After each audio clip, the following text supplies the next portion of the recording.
Salut à tout le monde. Dans cette présentation, nous parlerons de la mémoire programme du PIC 16F877.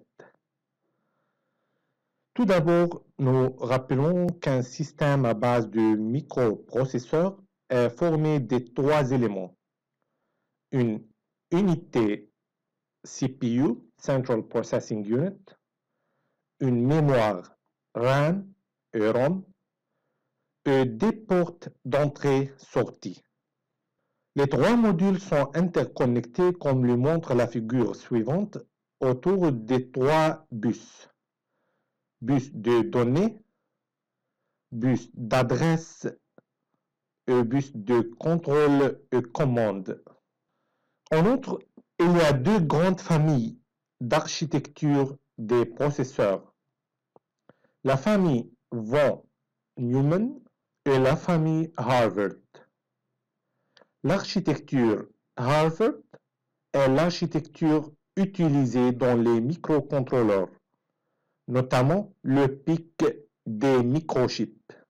Donc les PIC 16F877 sont construits autour d'une architecture de type Harvard. L'architecture Harvard possède des bus séparés pour la mémoire de programme et la mémoire des données.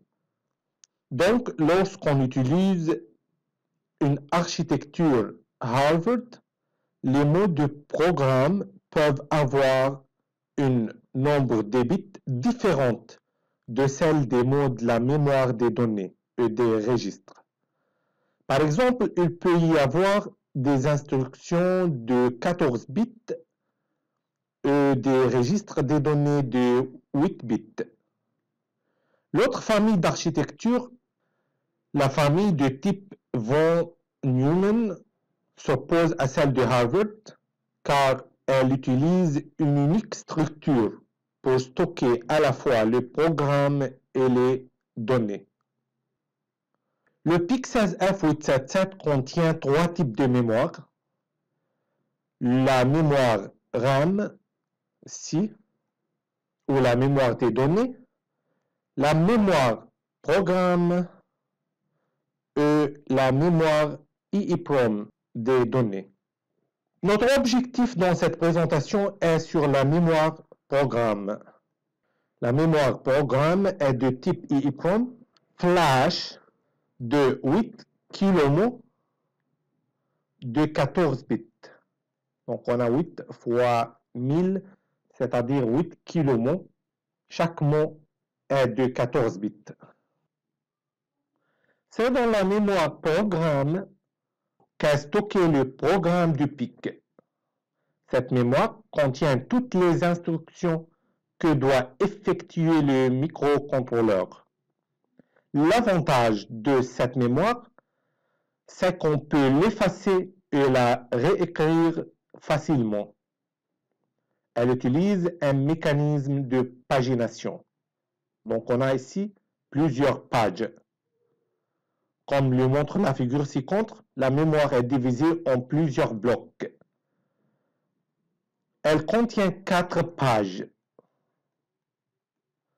4 pages de programme, 2 kilo par page. Elle possède un compteur PC, Program Counter.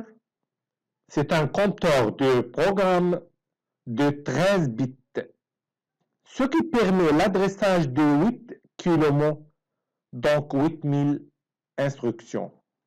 Ça, c'est l'espace adressable. Donc, le Program Counter, ou PC, est un registre qui pointe l'instruction à exécuter et permet donc au programmeur de se déplacer à volonté dans cette mémoire. Il pointe l'adresse mémoire courante contenant l'instruction à réaliser par le microcontrôleur. Le contenu du registre évolue selon le pas de programme. Le PC est artificiellement créé à travers deux registres SFR. Le PCL et le PCL ATH.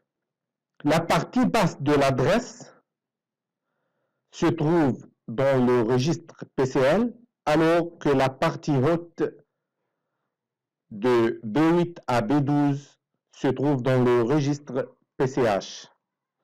Ce dernier n'est pas accessible, mais il peut être modifié indirectement à travers le registre PCL ATH.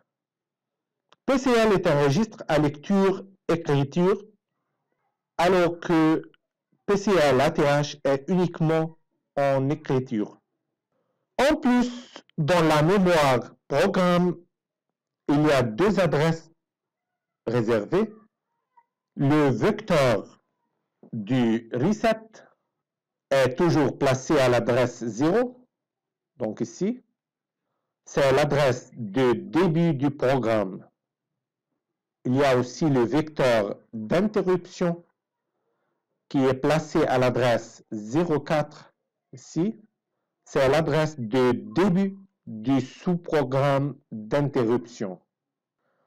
Nous allons discuter les interruptions dans des prochaines vidéos. La mémoire possède aussi une pile de 8 niveaux. Stack Level 1, Stack Level 2, Stack Level 3. Il est utilisé par le microcontrôleur pour gérer le retour des sous-programmes et des interruptions.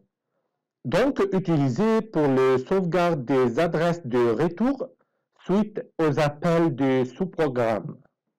C'est tout concernant la mémoire programme. Merci pour votre attention.